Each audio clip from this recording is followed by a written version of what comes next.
asks if she likes a particular ribbon, she immediately says yes. Once she has the ribbon in her hands, she starts stretching it vigorously, but then she uses it correctly and puts it on her head, looking all cute and beautiful once again.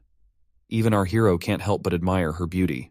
As the sun sets and the city lights up, our duo heads into a restaurant. Our hero orders 2 fried rice cakes with extra spices and a plate of sliced cucumber as a side dish. As they look for a place to sit, the boy reveals to Jiang that this is the same place where all their food comes from.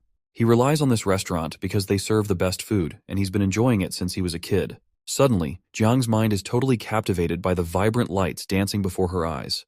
She's so lost in the moment that she finds herself startled when the waiter arrives with their food. The boy decides to start eating and offers her a pair of chopsticks. She looks really nervous.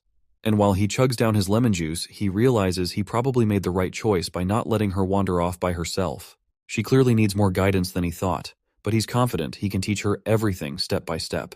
After they finish eating and pay the bill, they leave the restaurant feeling satisfied, especially our hero. They head back home, and once they're there, he asks if she's starting to feel more comfortable. She doesn't respond and just sits quietly on the couch. He tries to reassure her, saying that living in this world isn't so bad, especially with all the delicious food and junk food to munch on. He tells her that once she has her own ID card, she'll be able to enjoy it even more. Despite his reassurances, she still doesn't seem too thrilled about staying and quietly says she wants to go home. But then again, he reminds her that she can't go back home since it's already been 1,200 years. It looks like she has to accept reality. She asks how they're going to solve the identity problem.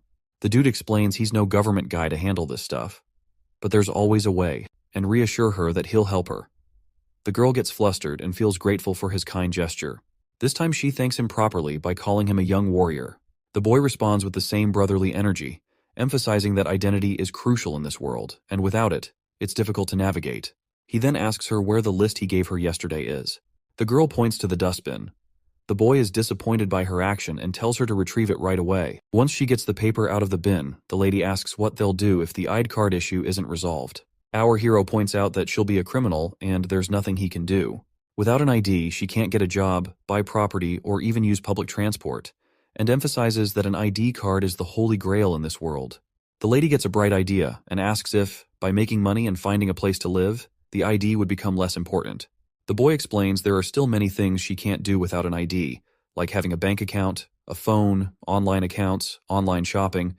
The list goes on. He then opens his laptop, searches for unregistered resident certificate, while also telling the lady to approach the authorities directly for help with her ID card. He reassures her that the worst-case scenario is they might confiscate her, but he's sure they'll treat her nicely. Lady Zhang immediately reaches for her sword, asking if he's thinking about turning